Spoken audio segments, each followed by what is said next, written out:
Hey everyone, Sean here with my good friend Steven. We just got done watching Alien Romulus, the latest entry in the Alien franchise, and we're here to give our quick thoughts on it. Start out kind of spoiler free, and then we'll jump into some more spoilers, because the ending definitely takes a more wacky turn, and that one has to be kind of talked about at some point. So this film is a new Alien film. It's directed by Fede Alvarez, who also made Don't Breathe and the 2013 Evil Dead reboot remake, sort of kind of contained in the same series. I don't know, Evil Dead's continuity is always kind of over the place, which is kind of the joke. Right. But yeah, so I've liked a few of his movies. Don't Breathe definitely has some memorable bits for sure, especially the turkey baster scene. Yes. And then this one is kind of like, it's set after the first Alien film, but before Aliens. Aliens, yeah. But there's also moments that tie into Prometheus a little bit and some other films within the series, kind of. But it's mostly kind of doing its own thing a little bit. There's elements for sure, but you really can kind of jump into this thing and kind of get the concept. It's a simple concept. It's not trying to be as big, as, say, what Prometheus and Alien Covenant tried to do. It kind of brings it back down a little bit more. One thing I can say for sure is I really did like the production value this time around. The design of everything feels very 1970s, a little bit more gritty. Like it feels like something that was like pulled right from the original Alien. Because when you go from like Prometheus to like the original Alien, obviously they're using those kind of grungier monitors in the original Alien because that was the technology available at the time. But here, it's kind of present again, and it looks really cool. So, like, the set designs look great. Most of the effects look pretty solid, aside from one very noticeable one, which we'll get to in a second. Yeah. But overall consensus, I did enjoy this one. Not saying it's amazing or anything like that, but I enjoyed it just fine. It's not as good as the first two films in the series, but I did like it more than Alien Covenant, and I did like it more than Prometheus. So, and I liked it more than AVP Requiem, so that's a plus. And Alien 3, which, wasn't that great. Also probably better than Alien Resurrection as well. So, like the third best in the main Alien series. I don't know, I may even have some enjoyment in some ways for the AVP a little bit more than this one, because of the third act of AVP I liked. But hey, you know what? At least this is an improvement over the last couple entries in this series. So what did you think? Yeah, I mean, I'm a huge original movie fan. I love the first Alien. One thing I really appreciated about this one is, like, you were on the Nostromo's, like, sister ship. It really felt that way with, like, all the technology and just what you're saying, all the monitors and stuff looking very similar. And just the whole set in general just looks very similar to the Nostromo, which I appreciated. A lot of fan service in this one, from original one for sure. Aliens 3, and then just even Prometheus. A lot of fan service for sure. There's a big time to Prometheus, and it definitely takes a bit of a really wacky turn at the end, because we think it's done. Oh, no, we still got a little bit more stuff. Let's do something really messed up. We got 10 more minutes. Let's do something really messed up. And I'm like, okay, just keep going. And I kind of appreciate it for just to kind of get that extra crazy. But this is a nice looking movie for the most part. Like I said, it's shot very well. Most of the effects look pretty good. I think the budget of this one was like $80 million, so it's not as much as the last two films, but they used it well. They kept it smaller, a little bit more personal, a little bit contained, because the story is about basically this girl and her brother, who's really just like an android. Like, he's the best actor in the movie, I think. Like, he gives the strongest performance. I feel like in the recent Alien films, it's the synthetics that have been the standout characters, because Michael Fassbender in Prometheus and Alien Covenant was by far the best actor in those two movies.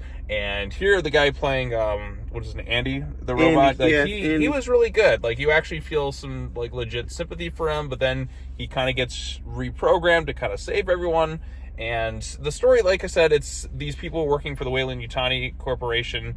They work on some really grungy, dumpy mining operation, and the girl gets enough hours for her contract to be done, and she's ready to go. But then they're like, actually, I'm altering the deal. Pray don't alter it any further. So we're going to need you to work another 5 years here.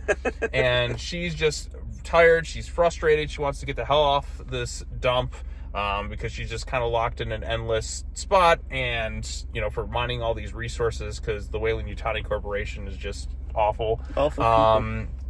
And she just wants to basically leave. And so they kind of have a way out by going to this ship that they think is kind of above their little planet, I guess, or whatever they're kind of staying on. Colony, they call it. The colony. And they're looking to kind of find a way out of there, and there may be some like resources to get them off. But it turns out that's not the best place for it. Why the Weyland-Yutani Corporation just kind of left this thing there is beyond me. Obviously, like, people on this research facility all died, but they could have had somebody just like, hey, you know what? What about that research facility that we had many years ago? Maybe we should take care of that. Maybe we should take care of that. But so yeah, because again, this is after Alien, but before Alien. So Ripley's out in space somewhere, just kind of drifting for a bit longer. But yeah, so they go on there, and it's swarming with face huggers, and there's xenomorphs, and just kind of like a lot of vibes from Alien Isolation.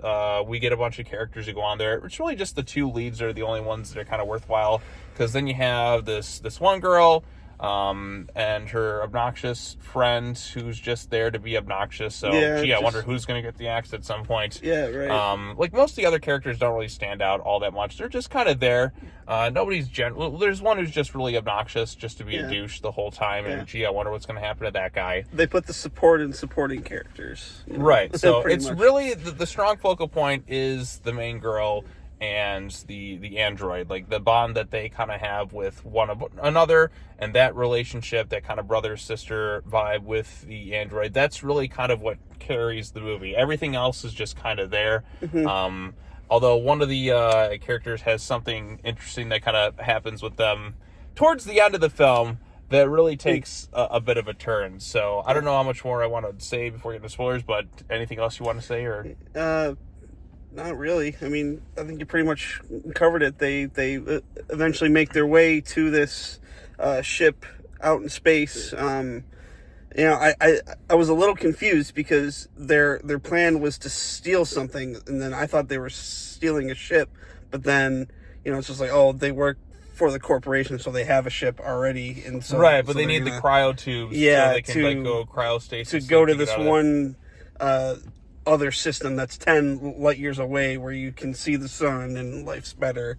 And so now we're right, because these are people. This is the lower class citizens. They get the dumpy technology. They're stuck in an endless loop. That's why I like the grungy look of the film quite a bit. The set design and all that. And there's a good amount of practical effects in it, which those all look great. It's when we get to this one effect in particular where it's very kind of iffy. You could have probably done something a little bit differently. And I guess like I said, there's some good sequences in there for sure. There's some involving zero gravity, which I thought were pretty creative. It didn't really pack the scares like I thought it would going into this one. I didn't really feel any moments of like, there's moments of tension, but nothing all that scary. But at least there's a good amount of like craft behind the film. So I guess at this point, got to get into spoilers. So if you are an Alien fan, this is definitely one worth checking out. I think it's better than a lot of the more recent films in the series. Well, really, like, I guess a lot of people like maybe the third or fourth best overall in the series. So that's that. So it's not amazing. I wouldn't call it amazing, but I did enjoy it enough for what it was. So I guess at this point we got to get into spoilers. So the first big kind of iffy thing in this movie is they bring back the one actor from the first Alien film, but I think he passed away. So they used he passed away that Uncanny Valley kind of face. So Rook or whatever. The guy from the first, Ian Holm was his name. Ian Holm, yeah. So it's Ash from the first movie. Ash from the first movie. They VFX his face over this like android thing, so he's there.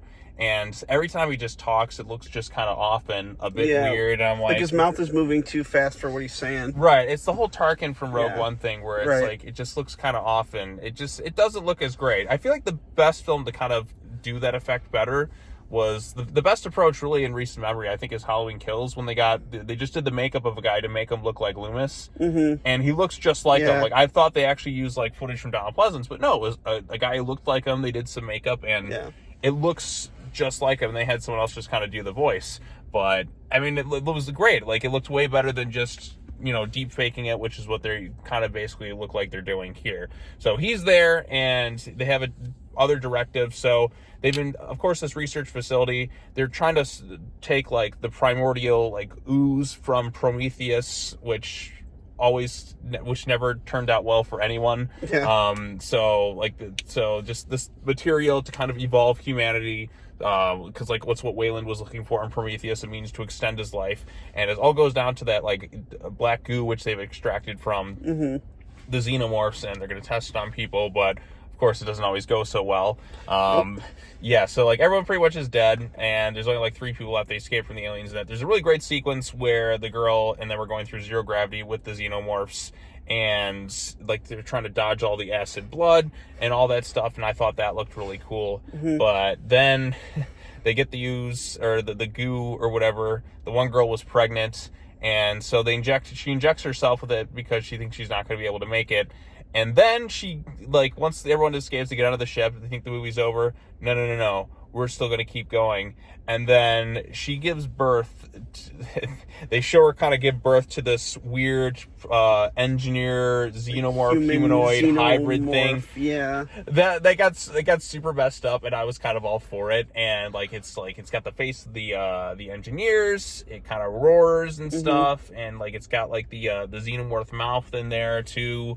And it goes around trying to kill everyone at the end. So it gets extra messed up at the end. Yeah, and I do appreciate the movie for really kind of going in that direction. Like, you know what? Just go all the way. Get extra messed up. Just make it go crazy. So, like, I like that aspect to it quite a bit. Unfortunately for this thing, it gets its ass kicked, and yes, it does. It does die.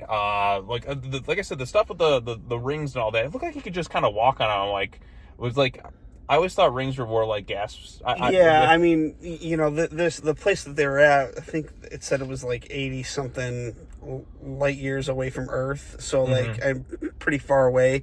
But yeah, like it looked like it was just like rocks. Right. Yeah. Was it the rings of Saturn? It looked like kind of. Yeah. There was some. I wasn't sure where they were, but I know if you're rotating at that speed that the ship was rotating at, and you collide with it, like obviously it's gonna cause a lot of damage. But I mean, that's a lot of damage. That's a lot of damage. Yeah. Just use some Flex Seal for the ship. They yeah, exactly. You know what? That. I wonder if Flex Seal could stop the xenomorph blood. Honestly, I kind of want to know, like, is Flex Seal, can it stop, like, when you're the xenomorph's acidic blood and all that? They should have used some on the pregnant girl. Hang on, let me close this up. Yeah. Yeah, I know. You always got to, like, be careful when you're dealing with the face huggers and the xenomorphs because of that damn acid blood. I mean, I've always been more of a fan of the Yautja, aka the Predators, because I always liked their code of honor, and like I just think they were like cooler, and like I said, that code of honor and their need to hunt, and like they just killed the xenomorphs. The xenomorphs I always thought was a really amazing looking design. I do kind of like when we get other strange, bizarre hybrids. I don't just want the xenomorph. I'd like to see new things introduced. Yeah, exactly. And I think given that weird engineered human-faced hybrid thing kind of at the end, I thought that was just the right levels of kind of fucked up. Yeah. But in a good way. So when it took that turn, I think that was... Like, I kind of expected something like that. Okay, she's pregnant. What is she going to give birth to? Yeah. I guess this year I've seen a lot of, like, weird births in movies. To like, I watched the first... been a lot of them. Right, a lot of, like, weird stuff like that. Like, I remember watching First Omen this year, and there was a scene where, like... Because, like, when she gives birth to that thing, she's like, get it away from me! Yeah. There's a scene where, like, some... like in First Omen, there's a scene where like some hand comes out of some girl's snatch, like a demonic hand. Like you actually see it like from like a perspective right here, and that to me is a lot more disturbing than what we saw here. Because maybe because they filmed it from like not actually like coming out the cooch or whatever, but it definitely went messed up, and I'm like, oh, are they really gonna go there? So I thought I'd be more repulsed, but maybe I'm just like, I've seen so much messed up stuff over the years that it didn't really faze me as much. But like I said, there's some good aspects to it for sure. There's a pretty cool death with the dude that was the just asshole. the asshole. Like, he's just there to be an asshole. Like, Yeah. I'm like, oh my god, like, this guy is Yeah. just so obnoxious. Yeah, so, I don't like- remember like half the characters' names. Like Andy Yeah, the robot. I couldn't remember his name, to be honest with you, but his death was pretty gnarly. Like with the cocoon for the the xenomorph, cocoon, it just and keeps then shooting just stuff keep at him, shooting and then, acid like- at him, and then like burning his through fingers are skin, melting in that too. and then burns through his chest and his heart explodes. Oh, yeah. That was some cool stuff. There's some really grotesque, Yeah. awesome like violence sprinkled in throughout this movie. Yeah. And there's definitely some intense sequences. Like the face huggers are kind of more at the forefront than really anything else. Yeah. I feel like the birth of like the xenomorphs has sped up substantially with Yeah, I was gonna say, everything, like, because it was like It 5 took a minutes. while, like in the first first movie. Alien movie, which this took place right after. So it's like Maybe it's sped how up. they evolve. Like who knows? Right, but if you go back to like other films, it's like it's sped up. Like it's within like 10 minutes of her Yeah. getting that thing on. Like just the passage Yeah, of because time. so the character where the face hugger attached itself to, like, they got it off her pretty quickly. Yeah. And that wasn't. It was still too long because we get a nice chest burster scene in their ship. That was pretty cool. And then the xenomorph is just like, it's really tiny and like a baby. I keep thinking of Spaceballs, where it's like, hello, my lady, hello, my honey, hello, my ragtime gal. I just kind of wanted it to do that. So yeah, and it was cool, like, seeing the xenomorph back doing its thing. I hard to believe it's been, 7 years since Alien Covenant? Right, I mean, that was 2017, that was wow. 2017, and then like Prometheus was 2012. So like there's long gaps in between these movies. But I feel like the franchises are kind of getting more like on the right track. I mean, last year I think it was, or the year before, we had Prey, which went to Prey should have been in theaters, because like I actually think that one was probably the better movie between the two. I don't know. I if never you saw Prey. So it was a prequel to like Predator, but Okay. it was done very well. It's like the first time the Predator supposedly came to Earth, if you don't count AVP as canon. So, Yeah. Which I guess AVP kind of exists in its own little timeline. Although, Sure. like, I guess the director of this film wants to do an AVP crossover, but he wants to co-direct it with the guy who did Prey. And I know the Predator franchise, they're doing like a sequel to Prey, I guess, and they're doing like a Badlands Predator film. But so I think they cracked the code with Predator. Like, take the Predator, set them in different eras. Let's see Predator go up against samurai in like ancient times, or let's go like medieval time Predator. Just stuff like that makes it all the more cool. Like, there's so much you can do with that IP. But even with the Alien franchise, I feel like, even though I wasn't a big fan of Covenant, I do kind of want to see the conclusion to that whole story thing wrapped up. Yeah. Right, because it's like you left it on that cliffhanger, and I'm watching this one, I'm like, I see the tie-ins to it, and I'm fine with the direction this one went in, but I really kind of want to have a conclusion to that story, because it's not finished. And leaving it open like that, I know, I'm sure if this one's doing pretty well, so maybe Ridley Scott will come back, because he produced this one, and he definitely had some creative input with it. Yeah. So like maybe they'll be able to kind of conclude that story, and then we can kind of go and just do whatever with it after that. So I was wondering, like, with this one existing, like, what is it really going to kind of add to the mythos and all that? Like, what's the big tie-ins and all that? Of course, that tying back into Prometheus with all that stuff, and the really messed up, because like, I mean, there's still like is some stuff left over. I mean, you have the girl, and she has that goo that the Weyland-Yutani Corporation really is going to find valuable.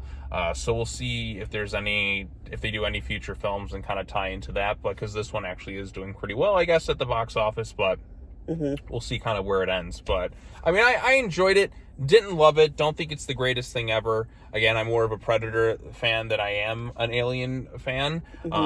But I think this one is a lot better than Alien Covenant was, at least, because Alien Covenant just had the dumbest crew in all of space. What about you? Yeah, I mean, I didn't love it, as you said. Didn't think it was the worst in the franchise. If I had to rate it in the franchise, I would say fourth or fifth best, because I'm not sure. Are you counting the AVP movies, though? No. Okay, well, we'll keep those separately, but like pure, strictly like main universe Alien films, because you got Alien 1, 2, 3, Resurrection, and then you had Prometheus, Covenant, and then this one. No, this, yeah. So I would say it's probably, I mean, yeah, fourth or fifth best. I'm leaning towards fifth best. Okay, so Alien is your favorite. Alien's number 2. What do you got Mhm. after that? Like, Prometheus is either 3 or 4. you like this one more? You like Covenant more than this one? You think? With great lines such as "You blow, I'll do the fingering." Yeah, that's kind of what I'm going back and forth for. Is if I like this one better than Covenant, or if I like Covenant better than this one. Yeah, I mean, I'd honestly have to go back and rewatch them all too. Right. I've seen the original Alien a bunch, like especially this year. I saw it in theaters for its anniversary. It was oh, sweet. they played it in theaters? Yeah. Oh, yeah, nice. It was cool. Aliens 2. I mean. Aliens is still my favorite. I mean, you got Bill Paxton there. I think Yeah. because like Aliens has the characters that stand out the most, and then you got like Ripley, and you got some Yeah, of interesting course. things like bringing in the Queen Alien, like when James Cameron made some really cool movies back when. Yeah. I really love Aliens. I like Alien. I think that one's a really solid film, but like I really love Aliens. Because like I said, the Space Marines, I think they just stand out more as characters, and you got the stuff with Ripley and Newt, and then Alien 3 takes a crap on it like right away. Even with the like assembly cut and all that, man, Alien 3 is just a jaded, cynical, messy movie. Yeah. But yeah, but we're here to talk Romulus. I mean, we're talking all Alien stuff. Yeah. But, it all ties in. it all ties in You know. together in some capacity. I wonder if they'll ever do a follow-up that takes place after Resurrection, because like we've been kind of jumping around this timeline quite a bit. Will they get new AVP films? I feel like AVP is inevitable at some point. I think they got to kind of have to like finish a few things first before they get back to it, like kind of like build that trust up with the audience and kind of redo AVP, because the first AVP, I haven't watched it in a while, but I think the third act of that movie has some really good stuff where it's the human and the Predator kind of teaming up and fighting the Queen, like, and there's some good action bits in it, like when they're fighting, like there generally is some pretty cool stuff in the movie. It's just kind of the stuff beforehand that's kind of iffy. AVP Requiem is one of the worst films I have ever seen. Like genuinely, like Never in saw terms that of, one. You never saw it? No. Like genuinely, if you want a film that like legit made me angry, like one of the worst mainstream theatrical films I've ever seen is AVP Requiem. Like I genuinely just despised watching that movie, and even like trying to watch it again. Like it just, you can't see anything because it's so dark. So dark, yeah. Yeah, and it's funny because there's a behind the scenes clip where one of the guys is just like, this guy named Dave, he's like, it's looking kind of dark here, can we maybe turn off the brightness? Or like the film actually like, shut up, Dave. And it's like literally in the behind the scenes clip. It's very funny, so shut up, Dave. So yeah, there's that whole thing. So It's funny. But yeah, I know, isn't it great? Like now I got my new phone here, like it's like we actually have plenty of space now to just ramble on and talk alien stuff without the cutoff stuff like we had before. But Yeah, it's great. it's so much better. So, but is there anything else you feel like you want to add to this? I mean, I don't know what else to really say. I think there's some good stuff in here. Not the best in the series, but a far cry from like a terrible film. Like there's some good stuff in here for sure. Yeah. And I'm glad it exists, I suppose. You know, I'm looking forward to seeing what they do next. This could have been better. It could have been scarier. It could have given us some better supporting cast, I think. Yeah. Because the android guy, he's genuinely really good, and the lead actress is really good too. Like those two together and their bond that they have with one another is genuinely like really solid stuff. It's just kind of everyone else that's just kind of there. Like the one guy is just there to be an asshole. His, I guess, girlfriend or They're something. basically just there to die. Right, I mean, right. that's So what it is. They're just there to die, and they don't really offer much except him being a douchebag, and whatnot. So, like I said, could have been a little bit stronger. But you know what? Going into this thing, like, you know what? I'll give it a chance. I did enjoy myself. Don't think it's amazing. Don't think it's like the end all be all, like the greatest thing ever. But there's enough good in here that I think it's worth checking out if you're a fan of the Alien series. So. Yeah, I think you pretty much covered it. The movie for me lacks in a lot of areas, but makes up for it with some cool moments, cool shots, cool music, cool ambiance, cool set. Right. Decent fan service if you're right. It is into unintentionally funny too at times. Oh, like yeah. when she's in the elevator and the xenomorph just kind of sticks its head out, like hello. Yeah.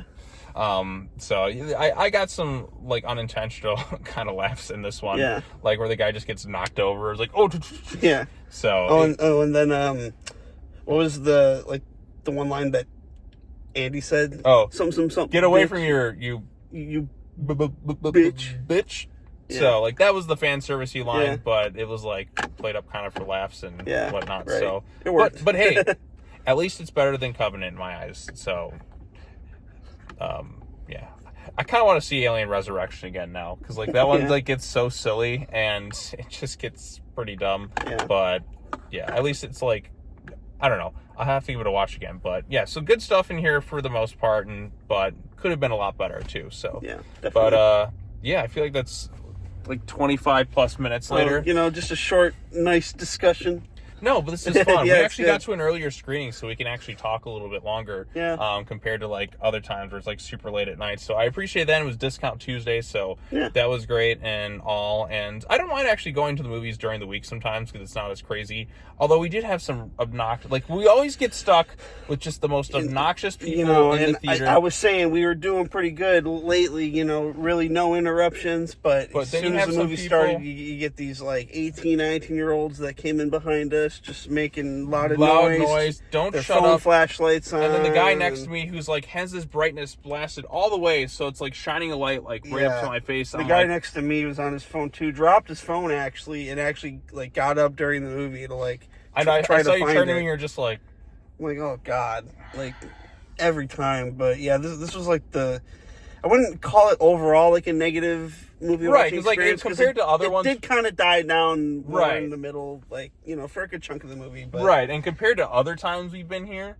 Yeah. like when we saw Insidious Yeah, it or wasn't- Spider-Verse, I Yeah. don't know what, like Insidious was probably the worst experience because the people there were just so obnoxious, playing musical chairs the whole time. Yeah, And then Spider-Verse, yeah, the kid crying the whole time, and running it's just up like and down the aisle, I'm like, jumping on chairs. get out of this movie. Do not Yeah. bring your kid if you're going to be that. Like, if your kids behave, great. I brought my niece and nephew to the theater. We watched Inside Out together, and they behaved very well. So, there's no excuse. Just have some etiquette. Yeah, you know, exactly. if- Like, some people just refuse to just not be obnoxious Yeah. when it comes to the movies. So, Oh well. but hey, It was it fun is what it regardless. is. Yeah, we had fun. Like I said, I like the grungy look to it all. Made me think of like early Ridley Scott, Alien, Blade Runner, and whatnot. for sure. So, there's good stuff here for sure.